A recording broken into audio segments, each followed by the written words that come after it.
বোনটা ভিতরে, আমার একমাত্র বোন, ওকে বাঁচান ভাই। হঠাৎ করে একটা ছেলেকে দেখছি, মানে ফাঁকা করতে সময় ওকেও আমি ধাক্কা দিতেছিলাম, ও আমাকে জড়ায় ধরছে, জড়ায় ধরে কান্না শুরু করছে। ভাই আমার বোনটা ভিতরে, আমার একমাত্র বোন, ওকে বাঁচান ভাই, আমার একমাত্র বোন ভাই, আমার আম্মু আব্বু এখনো কেউ জানে না। তারপর আমি বললাম সব ঠিক আছে, ও ঠিক আছে, তুমি চিন্তা করো না। তারপর বলে ভাই আমার চাচাতো বোন আমার বোনের সাথে পড়ে, ওর ডেড বডি আমি একটু আগে দেখছি, আমার সামনে দিয়ে নিয়ে যাইতেছে, আমার বোনটাকে বাঁচান, আমার একমাত্র বোন। তারপর ওকে সান্ত্বনা দিয়ে ধরে নিয়ে বের করে আনলাম। তারপর আবার ভিতরে গেছি, আমার একটা ফ্রেন্ড বাছাই করা আলু আর স্পাইসি সিজনিং এ প্রাণ পোটাটা চিপস নাকি বিস্কিট খেয়ে বোঝে নাও। ক্লাসমেট ভলান্টিয়ারের কাজই করতেছিল, আগুন লাগছে যে বিল্ডিং এ, ওই হলের মধ্যে ঢুকছে। ঢুকার পর ওইখানে আগুন দেখছে, ওর শ্বাসকষ্টের প্রবলেম ছিল, ওইটা বেড়ে গেছে।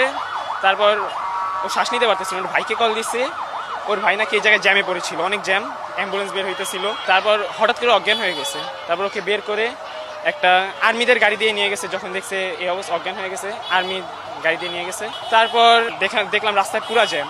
তখন আমরা অনেকে রাস্তায় এসে রাস্তা ক্লিয়ার করা শুরু করছি।